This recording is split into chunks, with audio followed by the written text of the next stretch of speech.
If you watched the first episode on Paul Stanley, you'll remember that Charles Lebeau made Paul a couple of custom guitars. Gene Simmons' main bass in the early days of Kiss was also a Lebeau custom. It is unclear if the bass was made specifically for Gene or if he just spotted it in Lebeau's shop. The bass originally featured a dark natural finish with a black pickguard and a single coil pickup. Gene used it for all of 73 and 74, with the black Fender P bass serving briefly as a backup. During the Hotter Than Hell tour, a Gibson grabber became Gene's main weapon of choice, likely due to Kiss's Gibson deal that came about around the same time. Gene refinished the bass to give it a red metal flake finish. It can be seen in the Winterland performance, the Midnight Special performance, and on the cover of Alive. As a backup, Gene got a Gibson Ripper, used a little during the Dress to Kill tour. For the Alive tour, Gene's Lebeau Custom returned in a new black finish and a new pickup. Gene experimented with his basses a lot, tinkering with pickups and other elements trying to create something simplistic and punchy. Gene wants you to hear him. The Lebeau remained Gene's main during the Destroyer tour. He also got a Gibson EBO, which is rumored to have been a prototype for a Gene Simmons signature bass. This was a backup, but appeared on the performances on the Paul Lynde Halloween special and Don Kirshner's rock concert. In early 1977, during the Rock and Roll Over tour, Gene added a studded cover to one side of the Lebeau bass, which was still his main. This can be seen in the footage from that tour, including Madison Square Garden, Cobo Hall, and Budokan. The Love Gun tour sees the debut of the Spectre, a bass made by Stuart Spector and slightly modified for Gene. This becomes Gene's main bass. The Lebeau was used as a backup, but Gene lent it to Mickey Free of Smokehouse. While it was in Free's possession, the bass was stolen and never seen again. Gene's backup for the Love Gun and Alive 2 tours became a black Gibson Thunderbird with a mirror pickguard. This bass can most notably be seen in Kiss Meets the Phantom of the Park when Robo-Kiss plays Rip and Destroy. Also during the Alive 2 tour in early 1978, the Spectre 2 shows up. It has a slightly different body shape to the Spectre 1 and features a mirror pickguard. 1979 and the Dynasty tour features the debut of the Axe bass. Interestingly, two different versions were made. Which one was first is up for debate. Steve Carr, who you'll remember made Paul's star-shaped guitar, tried his hand at a concept that showed up in some photos but wasn't really used. Valdez realized Gene's concept for an axe bass a little more to his liking. The blade was originally painted black, but Gene must not have liked it since it very quickly became what we see now, the grayish silver. For the Dynasty tour, the Spectre 1 remained the main bass. The axe served as a backup and for promotional purposes. This may be a combination of Gene not yet being happy with the sound or the weight. As iconic as it is, the axe rarely was the main bass of a show. More often, it would be used for Gene's solo, encores, and promotional appearances. And that is due to weight. Gene liked to move on stage, and that thing weighs him down.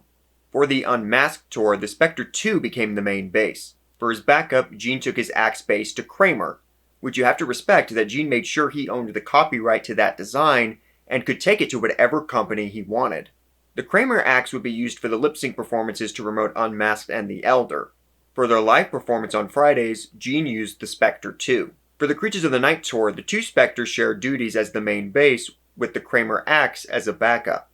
For the Lick It Up tour, Gene used three basses. The first was the Spectre 2. Then, Gene started using a black pedula as seen in the Lick It Up music video. Finally, there was a new axe, this time courtesy of Jackson as seen in the music video for All Hell's Breakin' Loose. I imagine Gene switched to Jackson due to Vinnie Vincent using them. The black pedula bass became the main bass by the time of the Animalize tour in 1984, but the other two were still used. For the Asylum tour, Gene switched to a white pedula with the Jackson axe serving as backup. The Asylum tour also saw the debut of the Staccato, a bass that would definitely fit Gene in the makeup days, but looks bizarre when combined with the Asylum outfits. It can be seen in the All Night music video. For Crazy Nights, Gene used four basses, the black and white pedulas, the Staccato, and the Jackson axe. However, both pedulas were refinished. The black was refinished with the dragon drawing, as seen in the Turn on the Night music video.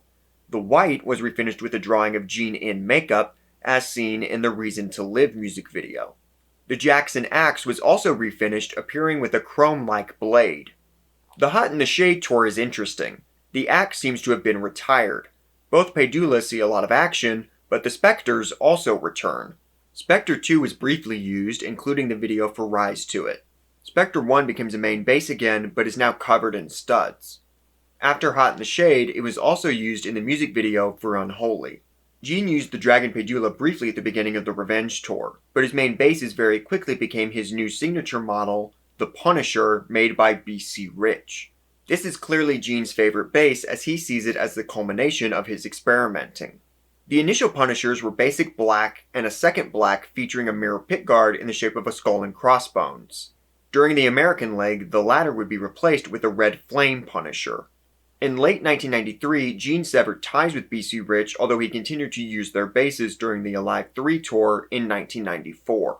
In 1995, Gene started manufacturing his basses through his own overseas company. For the reunion tour, he starts using his own Black Punisher as his main. For the Psycho Circus tour, the axe bass returned and saw quite a bit of action. Starting with the 2000 Farewell tour, Gene's main configuration comes into play. The Punisher would be used for most of the show, with the axe coming in for the solo and the end of the show. This has seen little change since. Like Paul's Ibanez models, there are a lot of different variants of both basses. However, these are barely used. Gene sells them, and when purchased, he will play them for one song so that he can say it is a stage-played instrument and charge you $15,000 for it. Not to worry though, if you aren't interested in stage-played, you can still get one for only $7,000. That would be the end of the story had Gene not thrown a twist ending at us. In late 2020, it was revealed that Gene would be re-teaming with Gibson for an initiative called G2. This will be a line of basses and guitars across Gibson, Epiphone, and Kramer. The first of these basses showed up in the rehearsals for the Dubai livestream, Thunderbirds both black, one with a mirror pick guard and the other with a red mirror pick guard. The former was actually played during the livestream. That concludes Gene's episode. On Tuesday, we'll be traveling to outer space to look at the guitars of Ace Frehley to celebrate his birthday.